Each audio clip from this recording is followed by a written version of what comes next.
Bonsoir à tous, bienvenue dans Plus d'Actu. La ville de New York vient d'instaurer un péage urbain pour entrer dans Manhattan. Elle emboîte le pas à d'autres métropoles, Londres, Milan et Stockholm.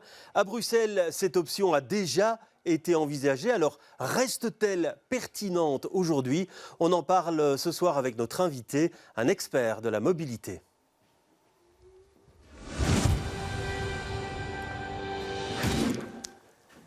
Bonsoir Louis Duvigneau, vous êtes directeur général de Stratec, un bureau spécialisé dans les plans de mobilité. Alors première question, est-ce que la solution d'un péage urbain elle reste pertinente en région bruxelloise? Il faut savoir que de manière générale, la solution du péage urbain, c'est une solution qui plaît beaucoup, en tout cas aux économistes. Donc ils y voient quatre avantages. Le premier, c'est que ça marche vraiment. Donc si on met en place un péage, on va avoir une diminution de la congestion, et pas seulement court terme, mais ça perdurera sur le long terme.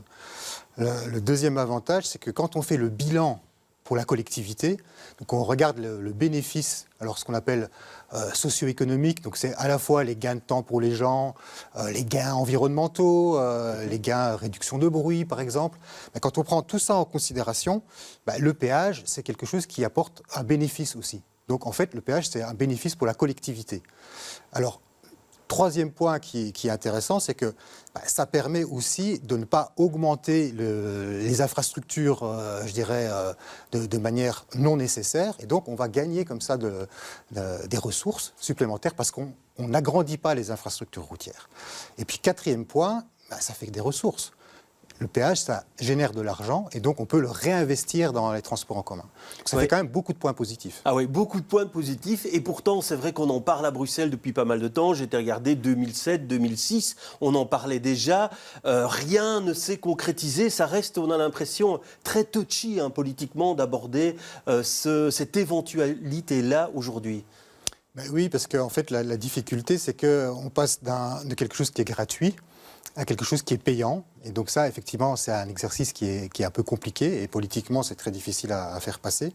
Et puis, il y a aussi un deuxième souci qui est la question en fait, de l'équité. Parce que c'est un système qu'on va mettre en place et c'est clair qu'il y a des gagnants et des perdants. Donc, globalement, la collectivité va gagner, mais il y a quand même des gens qui dans l'histoire, vont y perdre. En tout cas, ils vont au départ avoir l'impression d'y perdre et certainement que les salaires les moins élevés, ça va être plus difficile pour eux de... Ouais, même s'il y a des aménagements qu'on peut prévoir et on va avoir l'occasion d'en discuter, mais ce qu'on a entendu également, c'est que ça amènerait une concurrence avec les autres régions, que certaines entreprises, ça les inciterait à quitter Bruxelles, que finalement la collectivité n'y gagnerait pas tant. Or vous, ce que vous dites, quand on voit une étude que vous avez réalisée, c'est que la collectivité en profite, mais vous dites les entreprises en profitent également. Oui, bien sûr. Donc, globalement, quand on parle du gain socio-économique, c'est pour l'ensemble des gens. Donc c'est à la fois les individus et aussi les entreprises. Donc le fait qu'on puisse se déplacer plus librement, donc avec moins de congestion, ça va bénéficier à l'ensemble de l'économie en fait. Et malgré le fait qu'il faut payer, vous pensez que ça va améliorer l'attractivité de la région? Oui, tout à fait, parce qu'en fait, on peut calculer quel est le niveau en fait, du péage pour qu'il y ait un gain socio-économique, et même qu'on soit dans le maximum de gains socio-économiques.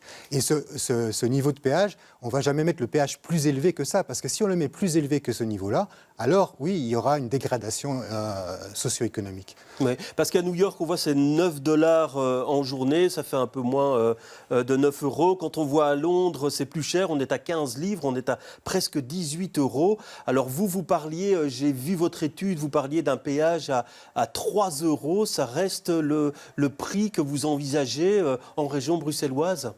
Ça, c'est effectivement, d'après les études qui ont été faites, c'est l'ordre de grandeur qui permettrait d'avoir un effet, je dirais, maximal sur la diminution de la congestion, sans être justement dans la zone où on serait excédentaire pour générer un déficit socio-économique. Donc c'est un péage qui reste, je dirais, intéressant pour avoir un bienfait pour la société et qui n'est pas non plus trop élevé je dirais, à soutenir pour les individus. Ouais, alors la question c'est, est-ce que ça va permettre de diminuer la congestion? Vous en êtes convaincu? Chiffres à l'appui, quand vous voyez les exemples des autres villes, on va en parler dans un instant, mais où en est cette congestion en région bruxelloise aujourd'hui?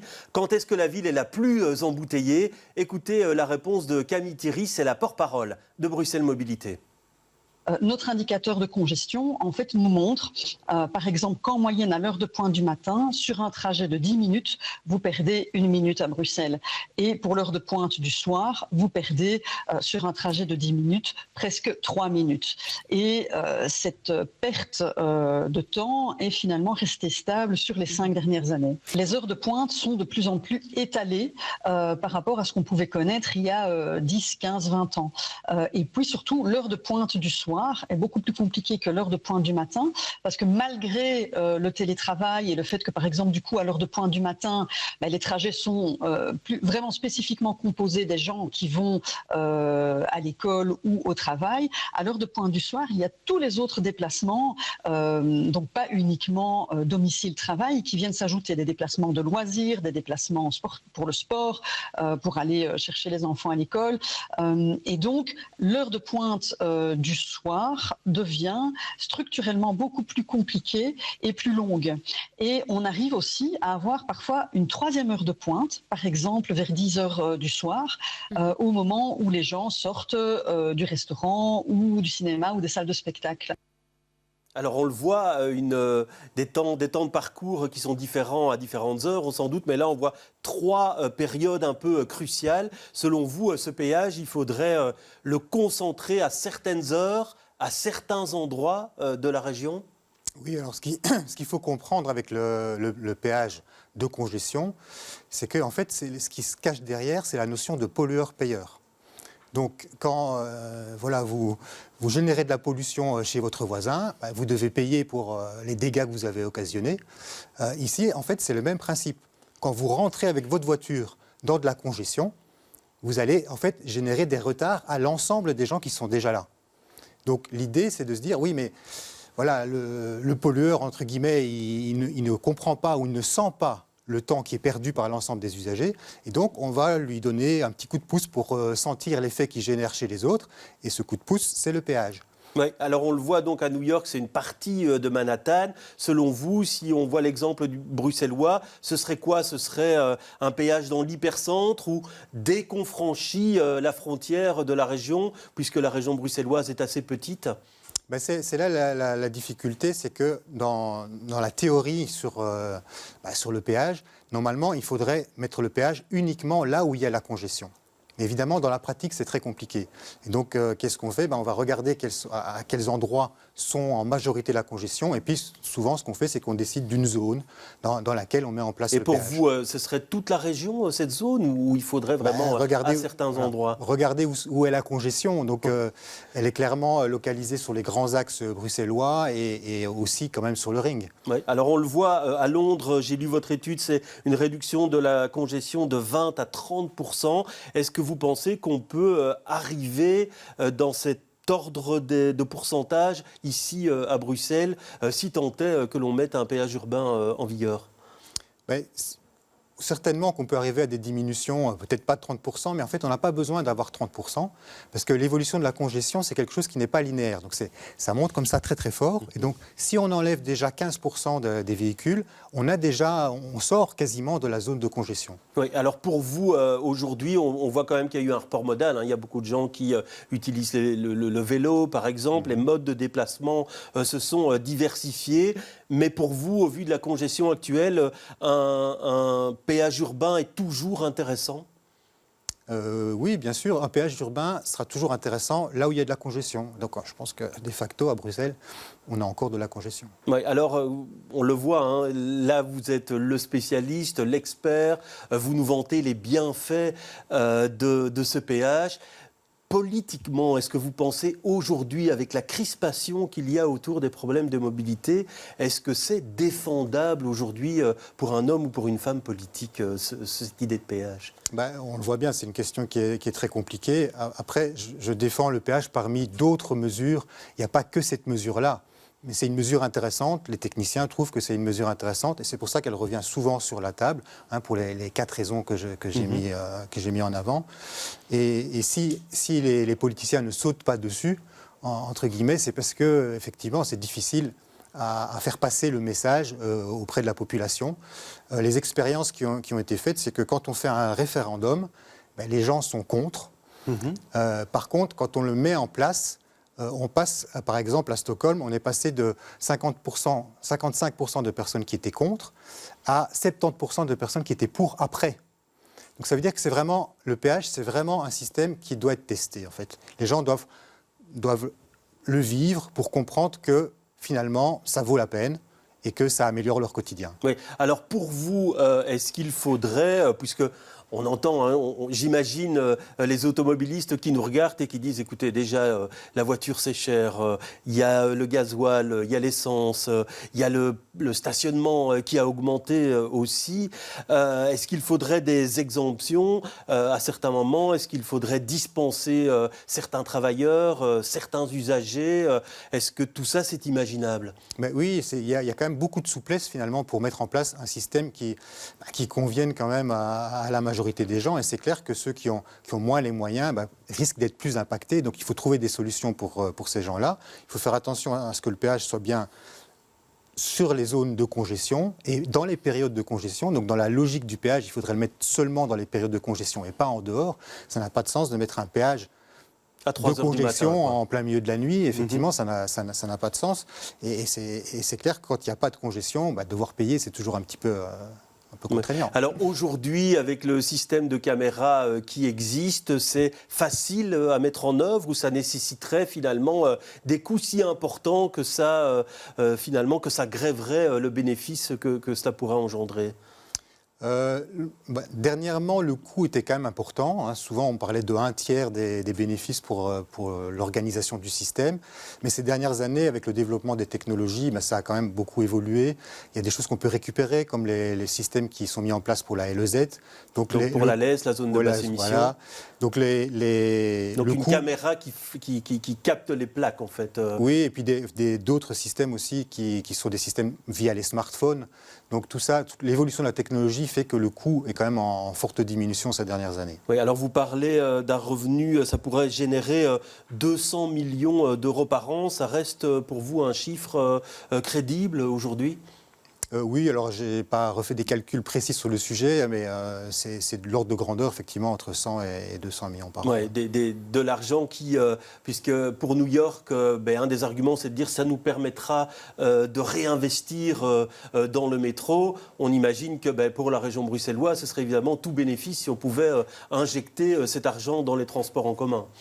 Oui, évidemment, ça peut être c'est un intérêt évidemment majeur, mais je pense que la diminution de la congestion va bénéficier davantage à la région que finalement cette manne qui va servir à être réinvestie dans le transport en commun. Est-ce que vous pensez aujourd'hui, parce que c'est un argument qu'on entend encore souvent également, en disant il n'y a pas assez d'alternatives, le RER n'est pas encore mis en place et on est loin du compte sur certaines lignes, et donc on n'a pas assez d'alternatives qui nous permettent d'arriver à Bruxelles sans utiliser la voiture? C'est un enjeu. C'est vrai qu'il ne faut pas nier que c'est un enjeu, donc il faut... Si on fait un péage, il faut pouvoir transporter les gens autrement. Je pense que ces dernières années, le réseau de transport en commun s'est quand même fortement développé dans la capitale et aux alentours. Donc, si on suit, les plans qui sont en place pour l'instant, il y a quand même beaucoup de choses qui sont prévues pour améliorer les transports en commun. Donc, tout ça est quand même en cohérence, mais il ne s'agirait pas effectivement d'arrêter les investissements dans les transports en commun et de mettre en place le péage. Ça, on est bien d'accord que ce n'est pas une solution envisageable. Alors vous disiez, le péage, c'est finalement un système parmi d'autres. On parle beaucoup aussi, on a beaucoup parlé d'une tarification à l'usage du véhicule plutôt qu'à la possession du véhicule, et donc une taxation au kilomètre parcouru. Est-ce que ça vous semble plus facilement défendable politiquement que la question du péage? C'est deux choses un peu différentes. Donc le péage, on parle d'un péage de congestion, donc c'est pour régler le problème de la congestion. Après, ça peut prendre la forme d'un péage kilométrique, Donc ça peut être un péage de congestion kilométrique. Après, la question qui se trouve derrière la taxe kilométrique, elle est plutôt celle plus globale de la taxation des véhicules routiers. Alors, il y a différentes formes de taxation. Il y a la taxe de mise en circulation, il y a des accises sur le carburant. Et dans le futur, si on passe à l'électrique, évidemment, les accises sur le carburant, elles vont disparaître. Et donc, ce sujet de la taxe au kilomètre, il va inévitablement revenir sur la table. Donc, voilà, un jour ou l'autre, on en parlera. Oui, donc c'est nécessaire parce que finalement, il y a une masse d'argent qui va se tarir avec la diminution des accises et il faudra trouver de l'argent ailleurs. Voilà, exactement. Et ça paraît. Après, il y a différentes manières de taxer. Et on peut très bien imaginer des transferts de taxes, donc payer moins de taxes de circulation, mais la payer sous forme de taxes au kilomètre, donc sans qu'il y ait globalement de coûts supplémentaires pour les gens, mais simplement que ce soit un autre moyen finalement d'obtenir la taxe. Oui, alors dernière question sur cette question du péage, vous pensez que là aussi, cette question du péage urbain, elle va revenir sur la table à un moment ou à un autre ? Ben oui, je pense. J'ai bien expliqué qu'effectivement, il y a des intérêts économiques et socio-économiques.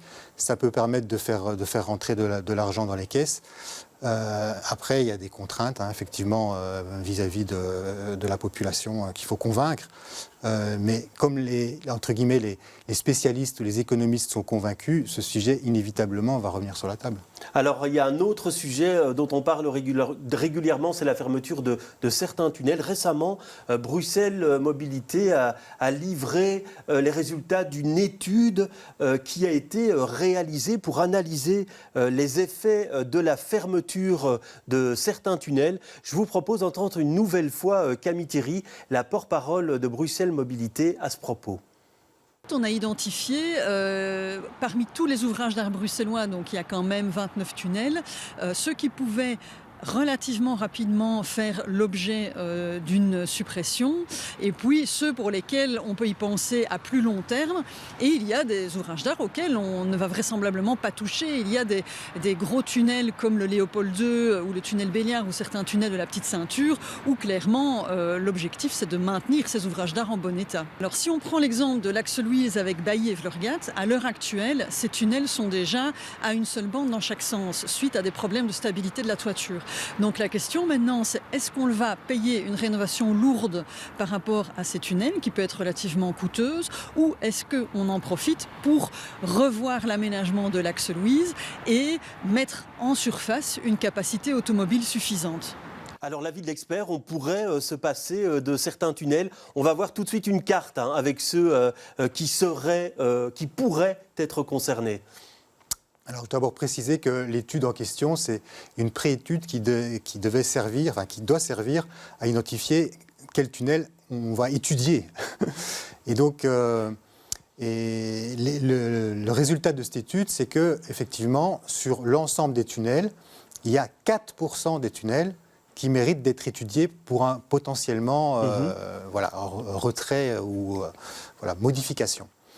Et les critères qui ont été utilisés, c'est de savoir d'abord si ça valait le coup de les maintenir en termes financiers, parce que c'est quand même un peu ça la question, et aussi l'impact que ça pourrait avoir sur la circulation, de sorte qu'il ne soit pas trop fort, et puis les bénéfices que ça pouvait occasionner en termes d'espace récupéré, d'autres modes qui pourraient du coup en profiter. Oui, mais pour vous, au vu de la fréquentation de ces tunnels, ce ne serait pas une catastrophe en fait. On voit le total des économies, c'est un peu plus de 60 millions, ça pourrait être réinvesti ailleurs. Sur ces quelques tunnels très spécifiques, il semblerait effectivement, alors à voir et à préciser dans des études ultérieures, qu'on pourrait l'envisager, effectivement. Oui, alors on voit, c'est les tunnels Bailly, Vlorgat, Georges-Henri, Boileau et Wolu. Et pourquoi, si je peux préciser, c'est parce que souvent ce qui se passe, c'est que la capacité des voiries, en fait, dans les villes, elle va varier d'un endroit à l'autre. Et en fait, avoir une capacité, je dirais, excédentaire entre en amont un goulot d'étranglement et en aval un goulot d'étranglement, ça ne vaut pas la peine. Et donc, il y a les endroits où il y a des tunnels qui éventuellement pourraient sauter, c'est des endroits où finalement il y a de la congestion avant et de la congestion après. enfin en tout cas des limites de capacité qui font que finalement l'intérêt du tunnel est limité. Oui, là encore ce sera une décision politique, mais on voit en tout cas que ça ne fait pas peur à l'expert de la mobilité que vous êtes. Non, je pense que c'est notre boulot aussi de devoir voir comment la ville peut évoluer. Et c'est pas, les infrastructures routières ne sont pas un tabou. Si elles nous coûtent plus cher finalement et qu'elles n'apportent plus grand-chose, oui, éventuellement, on peut penser à les enlever. Ouais, alors, ce qui est devenu un tabou, c'est Good Move, hein, c'est ces fameux plans de déplacement dans les communes et ces fameuses mailles qui ont été mises en place pour désengorger certains quartiers. Ça a été au centre des débats électoraux pour les élections régionales, pour les élections communales. On en est là aujourd'hui. Il n'y a pas encore de nouveau gouvernement. On ne sait pas très bien ce que vont devenir ces mailles Good Move. Dans les communes aussi, on se pose la question. Il y a déjà certaines décisions qui ont été prises. Mais selon vous, est-ce qu'on a fait un mauvais procès à ce plan Good Move? Oui, d'une certaine manière, on peut dire ça. Et pourquoi? Parce qu'on fait l'amalgame entre les mailles et le plan Good Move. Donc les mailles, c'est une des mesures finalement d'un plan qui fait 50 mesures. Donc on ne va pas jeter à la poubelle les 50 autres mesures et qui la plupart sont acceptées et sont déjà en grande partie mises en œuvre et qui apportent déjà des bénéfices. Donc oui, sur la question des mailles, il y a des discussions et à la limite, le débat qui est en cours, on trouve ça nous aussi positif puisque... Mais vous n'avez pas été un peu surpris par l'ampleur que ces mailles Good Move ont prise dans le débat politique, à la fois lors du scrutin régional et lors du scrutin communal? Oui, il faut affirmer effectivement qu'avec mes collègues, certains ont été un peu surpris de voir... je dirais le battage médiatique sur et le politique plan Good Move, d'abord aussi. Et cette focalisation finalement sur cet aspect qui n'est qu'une partie du plan. Ouais, et selon vous, est-ce qu'il y a eu des erreurs, puisque finalement c'est la question que tout le monde se pose, pour que ces mailles soient autant rejetées à certains endroits par une partie de la population? Est-ce qu'il y a eu des erreurs dans la mise en œuvre, dans la communication autour de ces mailles? On peut toujours améliorer les choses, hein, mais en fait, la mise en œuvre de ces mailles, c'est vraiment un processus qui doit être très, je dirais, participatif. Et d'ailleurs, c'est des étapes qui sont faites en collaboration avec les communes, vraiment avec le terrain.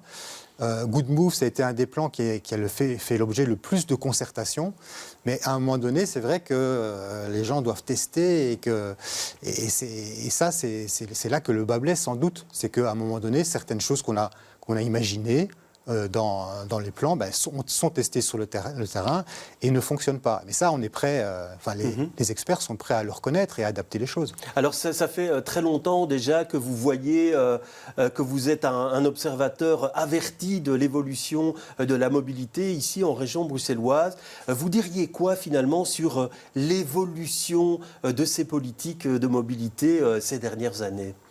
Moi, je trouve qu'il ne faut pas du tout être pessimiste sur l'évolution de la mobilité. Si on regarde les 20 dernières années, par exemple, l'évolution de la part modale du vélo, elle est quand même exceptionnelle. Moi, je me souviens, quand on faisait des études dans les années 2000, on faisait la promotion du vélo. Mais franchement, on ne croyait pas qu'on allait arriver aussi vite à doubler la part modale, à la tripler, même plus. Donc oui, je pense qu'il y a quand même des choses qui ont évolué, qui doivent encore évoluer, mais clairement, on a fait un pas en avant. Oui, et pour vous, que répondez-vous à ceux qui disent, et je vous demanderai une réponse rapide, que les choses vont trop lentement? Oui, les choses vont toujours trop lentement, ouais, surtout pour les ingénieurs. C'est pas une exception, la région bruxelloise n'est pas particulièrement lente. Je pense qu'il y a quand même des complexités supplémentaires dans la région, avec notamment le fait que la zone de mobilité de Bruxelles, elle est sur 3 régions. Donc ça complique les choses, clairement. Maintenant, le plan Good Move, il a quand même été primé par l'Europe. Donc il y a des choses innovantes qui se font à Bruxelles. Et non, on n'est pas à la traîne par rapport à d'autres grandes villes dans le domaine de la mobilité. Mais merci en tout cas pour ces éclaircissements. Plus d'actu, c'est terminé pour ce soir. Demain, c'est Michel Gaillard qui vous présentera une émission Plus d'actu politique avec comme invité le formateur David Leister. Bonne soirée à tous.